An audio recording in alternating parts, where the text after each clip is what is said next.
ಸ್ನೇಹಿತರೆ welcome back. ನೀವು ನೋಡ್ತಿದ್ದೀರಾ ಜೈ ಮೋಟಿವೇಶನ್ ಸ್ಪೀಕರ್ ಯೂಟ್ಯೂಬ್ ಚಾನಲ್. ಇವತ್ತಿನ ಟಾಪಿಕ್ ಏನಂತ ಹೇಳಿದ್ರೆ ಹಸ್ಬೆಂಡ್ ಮತ್ತೆ ವೈಫ್ ಮಧ್ಯೆ ಡಿವೋರ್ಸ್ ಆಗ್ಬಾರ್ದು, ಆ ಲೆವೆಲ್ಗೆ ಹೋಗ್ಬಾರ್ದು ಅಂದ್ರೆ ಈ ತಪ್ಪುಗಳನ್ನ ಮಾಡಬಾರ್ದು. ಇಲ್ಲಿ 3 ತಪ್ಪು, ಯಾವ ತಪ್ಪನ್ನ ಮಿಸ್ಟೇಕ್ ಮಾಡ್ಬಿಡ್ತಾರೆ ಅಂತ ಹೇಳಿ ಕ್ಲಾರಿಫೈ ಮಾಡ್ತಾ ಹೋಗ್ತೀನಿ. ಫಸ್ಟ್ ಟೈಮ್ ಚಾನಲ್ ನೋಡ್ತಾ ಇದ್ರೆ ಸಬ್ಸ್ಕ್ರೈಬ್ ಮಾಡ್ಕೊಳ್ಳಿ.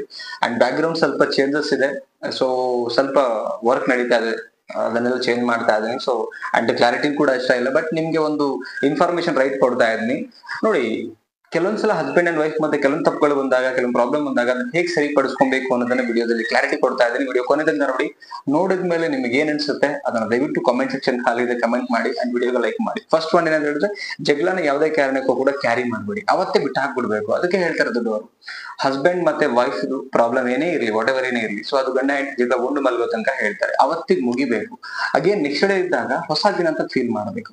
ನೀವು ಜಗಳನೇ ಫೋಕಸ್ ಮಾಡಿದ್ರೆ, ಅದೇ ಕ್ಯಾರಿ ಮಾಡಿದ್ರೆ ನಿಮ್ಗೆ ಅದು ಮೈಂಡ್ ಡಿಸ್ಟರ್ಬ್ ಮಾಡ್ತಾ ಇರುತ್ತೆ, ನೀವು ತುಂಬಾ ತೊಂದರೆ ಅನ್ಸ್ತಾ ಇರುತ್ತೆ. ನೋಡಿ, ಎಕ್ಸಾಂಪಲ್ ಹೇಳ್ತೀನಿ, ನೀವು ಪ್ರಾಬ್ಲಮ್ ಮೇಲೆ ಫೋಕಸ್ ಮಾಡಿದ್ರೆ ಪ್ರಾಬ್ಲಮ್ ಕಾಣ್ತಾ ಇರುತ್ತೆ, ಪ್ರಾಬ್ಲಮ್ ಅನ್ನು ಬಿಟ್ಟು ಬೇರೆ ಕಡೆ ಫೋಕಸ್ ಮಾಡಿದ್ರೆ ಬೇರೆ ಕಾಣ್ತಾ ಇರುತ್ತೆ. ಹಂಗೇನೆ ಏನೋ ಹಸ್ಬೆಂಡ್ ಬೈದ್ರು, ವೈಫ್ ಬೈದ್ರು, ಆತರ ಅವ್ರು ಬೈದಿರ್ತಕ್ಕಂಥ ಪದಗಳ ಮೇಲೆ ನೀವು ಫೋಕಸ್ ಮಾಡ್ತಾ ಹೋದ್ರೆ ಡೆಫಿನೆಟ್ಲಿ ಅದೇ ಕಾಣುತ್ತೆ.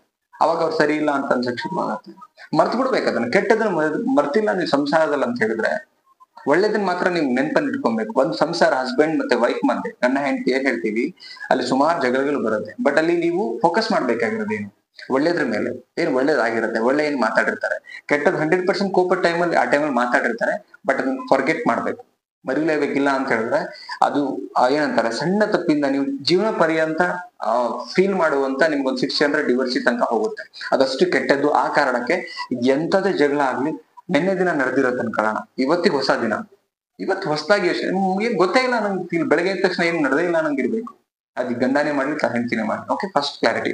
ಸೆಕೆಂಡ್ ಬಂದ್ ಏನಂತ ಹೇಳಿದ್ರೆ, ಅಹಂಕಾರನೇ ಕ್ಯಾರಿ ಮಾಡ್ತೀವಿ. ನೋಡಿ, ಅಹಂಕಾರ ಬಂದಾಗ ನಾನ್ಯಾಕೆ ಸೋಲ್ಬೇಕು, ನಾನ್ಯಾಕೆ ಮಾತಾಡಿಸ್ಬೇಕು, ನಾನ್ಯಾಕೆ ಅವ್ರ ಹತ್ರ ಹೋಗ್ಬೇಕು, ನಾನು ಯಾಕೆ ಅನ್ನೋದನ್ನ ಕಾಡಕ್ ಬರುತ್ತೆ.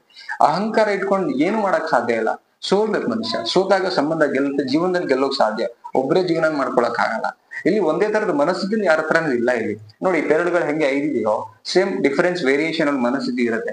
ಸಪೋಸ್ ಜಗಳ ಆಯ್ತು, ಪ್ರಾಬ್ಲಮ್ ಆಯ್ತು ಅಂದ್ರೆ ಮರ್ತು ಬಿಡ್ಬೇಕಂತ, ಯಾರೋ ಮಾತಾಡ್ಬೇಕು. ಮಾತಾಡೋದು ತಪ್ಪೇನಿದೆ ನನ್ನ ಪ್ರಕಾರ. ಶುರುವಾತಲ್ಲಿ ಏನೊಂದು ರಿಲೇಶನ್ಶಿಪ್ ಬಿಲ್ಡ್ ಆಗ್ಬೇಕಾದ್ರೆ ಹೇಗಿರುತ್ತೋ ಅದೇ ತರ ಶುರುವಾತಲ್ಲಿ ಮಾತಾಡ್ಸ್ಕೊಂಡು ಹೋಗ್ಬೇಕು ನೀವು. ಹಾಗಿಲ್ಲ ಅಂದ್ರೆ ಸಂಸಾರ ಉಳಿಯೋಕ್ ಸಾಧ್ಯ ಇಲ್ಲ.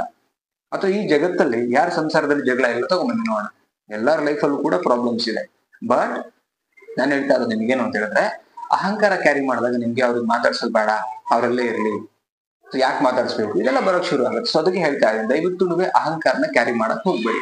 ಸೊ ನೆಕ್ಸ್ಟ್ ಪಾಯಿಂಟ್ ಏನಂತ ಹೇಳಿದ್ರೆ, ಬೇರೆಯವ್ರ ಮಾತು ಕ್ಯಾರಿ ಮಾಡ್ಬೇಡಿ. ಎಷ್ಟೋ ಜನ ಏನ್ ಮಾಡ್ತಾರೆ, ಗಂಡ ಹೆಂಡತಿ ಮಧ್ಯೆ ಜಗಳ ಆಗಿರುತ್ತೆ, ಇನ್ಯಾರೋ ಥರ್ಡ್ ಪರ್ಸನ್ ಬಂದು ಕಿವಿ ಲೈಕ್ ಹುಳಿ ಹಿಂಡಿಗೆ ಹೋಗ್ತಾರೆ, ಅವ್ರ ಮಾತು ಕೇಳ್ತಾ ಹೋಗ್ತಾರೆ, ಅವ್ರ ಮಾತಿಗೆ ಫೋಕಸ್ ಮಾಡ್ತಾರೆ.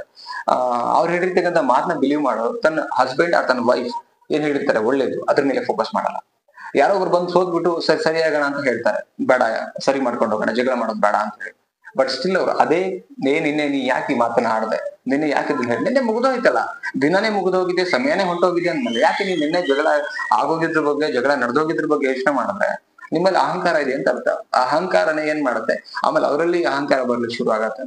ಇಷ್ಟೆಲ್ಲ ಆದ್ಮೇಲೆ ಸಾರಿ ಕೇಳಿದ್ಮೇಲೆ ಕೂಡ ಇವ್ರು ಸರಿ ಹೋಗ್ತಿಲ್ಲ, ಇವ್ರು ಬದಲಾಗ್ತಿಲ್ಲ ಅಂದ್ರೆ ನಾನು ಯಾಕೆ ಬದಲಾಗ್ತೇನೆ?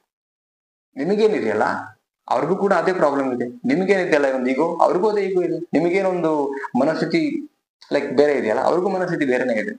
ಬಟ್ ಅವ್ರೆಲ್ಲಾನು ಬಿಟ್ಕೊಂಡು ನಿಮ್ಮನ್ನ ಲೈಕ್ ಸಂಬಂಧ ಗೆಲ್ಲಬೇಕು ಅಂತ ಬಂದಿದ್ದಾರೆ ಅಂತ ಹೇಳಿದ್ರೆ ಉಳಿಸ್ಕೊಬೇಕು ಅಂತ.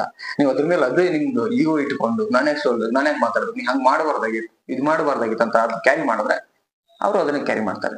ಅವ್ರಲ್ಲೂ ಅದು ಆಯ್ತು, ನೀನ್ ಹಂಗೆ ಇರೋ, ಎಲ್ಲಿ ತನಕ ಸಾರಿ ಕೇಳ್ಬೇಕಿತ್ತು, ಸರಿ ಹೋಗೋಣ ಅಂತ ಎಲ್ಲ ತನಕ ಹೇಳ್ಬೇಕು, ಇದೆಲ್ಲ ಹೇಳಿ ಆಯ್ತು, ಸ್ಟಿಲ್ ನೀನ್ ಅದನ್ನೇ ಕ್ಯಾರಿ ಮಾಡ್ತೀನಿ ಅಂದ್ರೆ ನೀನು ಕ್ಯಾರಿ ಮಾಡಿ, ನಾನು ಕ್ಯಾರಿ ಮಾಡ್ತೀನಿ, ಅವಶ್ಯಕತೆ ನನಗೂ ಇಲ್ಲ, ಇಲ್ಲಿ ತನಕ ಹೋಗೋದು.